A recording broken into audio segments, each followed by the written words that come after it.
ต้นตายจากโศกที่ห้องที่เพื่อนก็ยากรออยากจะเลิกกัน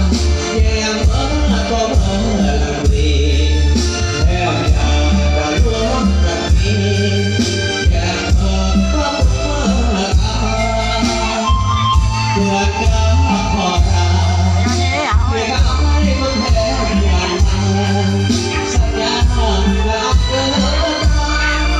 สมหวังเลย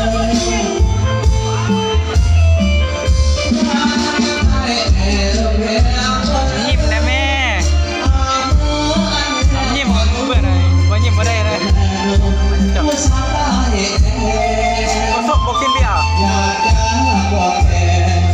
ขอแค่ทางกันเลยสมองและมือก่อน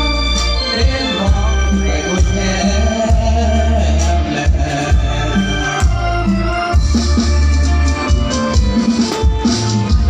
เอามาตัดสิ่งต่างๆแล้วยกดอกไปเลยนะมองเป็นสิ่งไปแล้วนะอันยุคแก่ให้ยกแก่และตัวนะในบ้านไปงานนี่กันไม่อยาก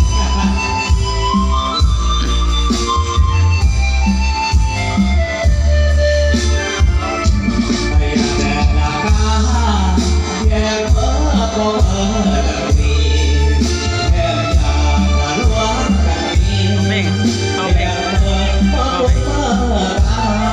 อเพื่อจะขอทางที่กายคนแพ้เหมือนมันสัญญา